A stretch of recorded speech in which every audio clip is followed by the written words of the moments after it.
Alors, les perturbateurs endocriniens, ce sont des... Oula, C'est quoi? pour moi, ce serait ce qui... Je prends le sens du mot, donc endocriné.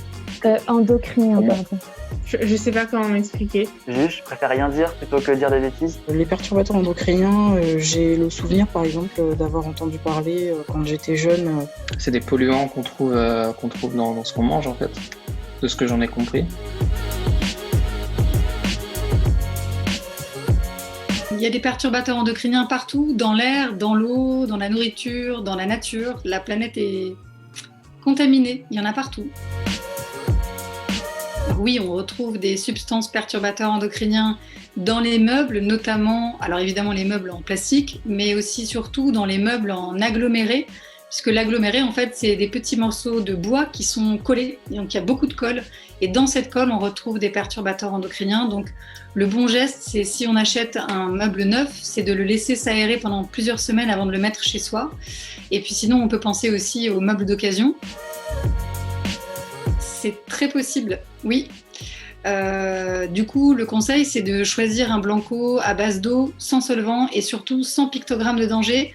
C'est ces petits symboles, les petits cadres rouges comme ça avec un petit dessin à l'intérieur. En général, c'est pas bon signe, donc évite les pictogrammes de danger. Et tu peux aller sur Internet, une initiative qui s'appelle Cartable Sain et qui donne plein de bons conseils pour acheter des fournitures saines. Il peut y en avoir des perturbateurs endocriniens dans les cosmétiques. C'est même là où on en retrouve quand même beaucoup et avec une grande diversité. Dans le déo, effectivement, on peut retrouver du triclosane, comme dans le dentifrice, qui est un antibactérien. Dans les cosmétiques bio, où il faut être vigilant, c'est le label. Il y a plusieurs types de labels où il y aura plus ou moins de produits biologiques ou issus de la pétrochimie. Les vêtements, on les porte en contact direct avec notre peau pendant des heures et des heures, donc c'est directement, ça va pénétrer dans la peau et aller dans notre sang. Et c'est comme ça que les perturbateurs endocriniens vont pénétrer notre organisme.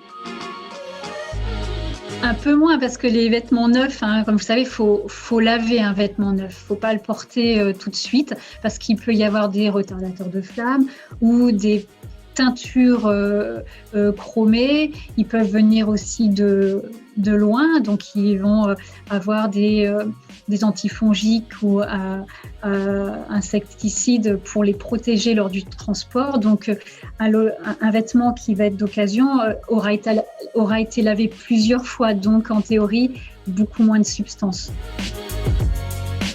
Oui, il faut vraiment essayer de privilégier tout ce qui est matière naturelle.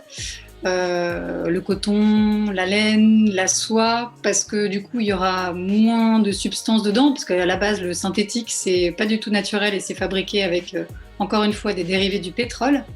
Et si on parle du coton, l'intérêt ce serait aussi que ce soit du coton issu de l'agriculture biologique, donc sans pesticides.